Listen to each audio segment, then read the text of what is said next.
like guys सबैजना नमस्ते आज चाहिँ हामी बुढाबुढी चाहिँ छुट्टीको दिनमा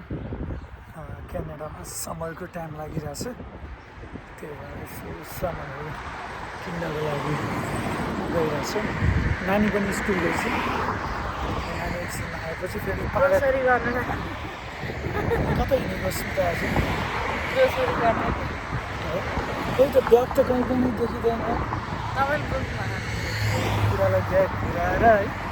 आफू चाहिँ डम पाराले हिँड्नको लागि सेसन सुन्दा पनि समर लागेपछि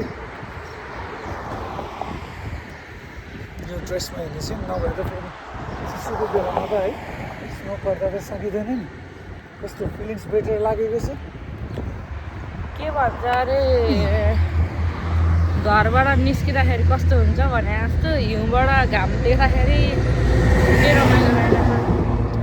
कहिले घाम लाउला भन्ने हुन्थ्यो बल्ल बल्ल घाम लाग्यो बल्ल रमाइलो भयो क्यानाडामा चाहिँ घाम देख्दा चाहिँ एकदमै रमाइलो लाग्छ किनभने वेदर अब प्रायः यहाँ एकदम सडनली वेदर चेन्ज हुन्छ हिजो र आज घाम लाग्यो हिजो दिनभरि घाममा बसेर है भिटामिनले त फुल पुरा भयो तातो आनन्द लाग्छ कि है भित्र बसी गर्दाखेरि बाहिर निक्लिएर हिँड्दा पनि फ्रेस फिल जस्तो हुन्छ क्या यस्तै छ गाइस अब फेरि 3-4 महिनापछि फेरि स्नो पर्न सुरु हुन्छ सेप्टेम्बरबाट अहिले त जनवरी फेब्रुअरी मार्च अप्रिल मे अब यो मेको लास्ट हो त्यही भएर अब बस 2 महिना हो मे जुन जुलाई अगस्त बढी भयो 3 महिना हो गाइस अब चाहिँ समरको वेदर त्यसपछि फेरि स्नो सुरु हुन्छ जति मजा लिने हो यही बेलामै हो त्यसपछि फेरि चिसो सुरु हुन्छ फेरि एकचोटि टोरन्टो जानुपर्छ यो बिचमा यता म नानीलाई लिएर टोरन्टोको टावरमा मलाई गाइस अब यति नै हो भिडियो कस्तो लाग्यो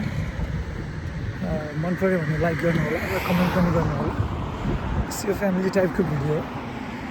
हस् त बाई बाई